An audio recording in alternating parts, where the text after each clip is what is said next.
Hi friends, welcome back to Jehovah Shalom cooking and இயேசு கிறிஸ்துவின் சமாதானம் உள்ளங்களில் தங்கட்டும். ஃப்ரெண்ட்ஸ், இன்றைக்கி நம்ம வீடியோவில் என்ன பார்க்க போகிறோம் அப்படின்னா கார்த்திகை ஸ்பெஷல் ரெசிபி தான் பார்க்க போகிறோம். சுவையான ஆரோக்கியமான உளுந்து உருண்டை எப்படி செய்யறதுன்னு பார்க்க போகிறோம். அட்டகாசமான சுவையாக இருக்கும் ஃப்ரெண்ட்ஸ். கண்டிப்பாக நீங்கள் என்ஜாய் பண்ணுவீங்க. இந்த டேஸ்ட் வந்து உங்கள் நாக்கில் ஒட்டிக்கும் ஃப்ரெண்ட்ஸ். திரும்ப திரும்ப செஞ்சு சாப்பிடணும்னு நீங்கள் நினைப்பீங்க ஃப்ரெண்ட்ஸ். அந்தளவுக்கு சுவையாக இருக்கும். ஸோ வாங்க ஃப்ரெண்ட்ஸ், வீடியோக்குள்ளே போகலாம். வீடியோக்குள்ளே போகிறதுக்கு முன்னாடி சப்ஸ்கிரைப் பட்டனை கிளிக் பண்ணி கூடவே இந்த பெல் ஐக்கானையும் ப்ரெஸ் பண்ணி ஆளுங்கிற ஆப்ஷனையும் கிளிக் பண்ணிக்கோங்க ஃப்ரெண்ட்ஸ். அப்போ தான் நான் போடுற வீடியோஸ் உங்களுக்கு கன்யூஸாக வந்துகிட்டே இருக்கும். ஸோ வாங்க ஃப்ரெண்ட்ஸ், இந்த உளுந்து உருண்டை எப்படி பண்றதுன்னு பார்க்கலாம். இந்த சுவையான உளுந்து உருண்டையை எனக்காக பண்ணி காமிச்சிருக்கிறது எங்க அம்மா. தேங்க்யூ ஸோ மச்மா. உளுந்து உருண்டை பண்றதுக்கு கடாயை அடுப்புல வச்சு 200 கிராம் தொளி உளுந்த மீடியம் ஃப்ளேம்ல வச்சு நல்லா சிவக்க வறுத்துக்கோங்க ஃப்ரெண்ட்ஸ். அதிகமாகவும் வறுபற்ற வேண்டாம், கம்மியாகவும் வறுபற்ற வேண்டாம். பக்குவமா பார்த்து அந்த மனம் வர்ற வரைக்கும் வறுத்துக்கோங்க ஃப்ரெண்ட்ஸ். இது 3/4 பதத்துக்கு வறுபட்டதுக்கு அப்புறமா 50 கிராம் கடலைப்பருப்பு இருக்கு இல்லையா, அதையும் இதோட சேர்த்து போட்டு நல்லா சிவக்க வறுத்து எடுத்துக்கோங்க ஃப்ரெண்ட்ஸ். ஸ்டவ் ஆஃப் பண்ணிடலாம். இது இப்படியே இருக்கட்டும், இது ஆறட்டும் ஃப்ரெண்ட்ஸ். அதுக்குள்ள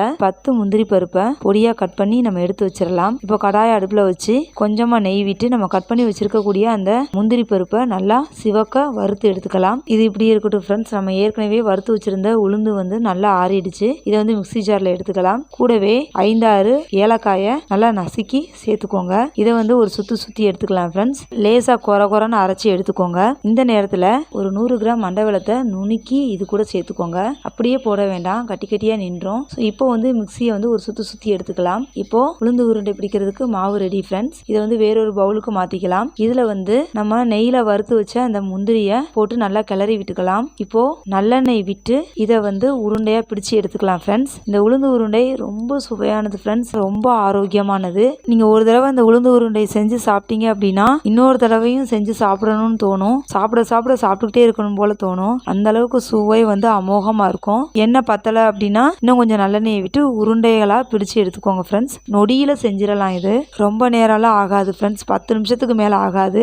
இப்போ உருண்டைகளா பிடிச்சு எடுத்தாச்சு ஃப்ரெண்ட்ஸ். இது மேல முந்திரி பருப்பையோ இல்லைன்னா உலர் திராட்சையோ வச்சு நம்ம வந்து அழகுபடுத்திக்கலாம். சுவையான மற்றும் ஆரோக்கியமான உளுந்து உருண்டை நொடியில் ரெடி ஃப்ரெண்ட்ஸ். கார்த்திகைக்கு இந்த உளுந்து உருண்டைய உங்க வீட்டில் இருக்கவங்களுக்கு செஞ்சு கொடுத்து அசத்துங்க ஃப்ரெண்ட்ஸ். கார்த்திகையை கொண்டாடுங்க ஃப்ரெண்ட்ஸ். ஓகே ஃப்ரெண்ட்ஸ், இந்த வீடியோ உங்களுக்கு நிச்சயமா பயனுள்ளதாக இருந்திருக்கும் நான் நம்புறேன். இந்த வீடியோ பிடிச்சிருந்துச்சுன்னா லைக் பண்ணுங்க, ஷேர் பண்ணுங்க, கமெண்ட் பண்ணுங்க. மறக்காம நம்ம ஜெகோவா ஷாலம் குக்கிங் சேனலுக்கு சப்ஸ்கிரைப் பண்ணுங்க ஃப்ரெண்ட்ஸ். என்னோட கோலம் வீடியோஸ் நீங்க பார்க்கணும்னா ரங்கோலி பை சசிகலா ஃப்ரெண்ட்ஸ் சேனலோட லிங்கை நான் டிஸ்கிரிப்ஷன் பாக்ஸ்ல கொடுத்துருக்கேன் ஃப்ரெண்ட்ஸ். அந்த சேனலுக்கு உங்களோட பேராதரவு தாங்க ஃப்ரெண்ட்ஸ். மீண்டும் ஒரு அருமையான வீடியோல நான் உங்களை சந்திக்கிறேன் ஃப்ரெண்ட்ஸ். அது வரைக்கும் பாய்.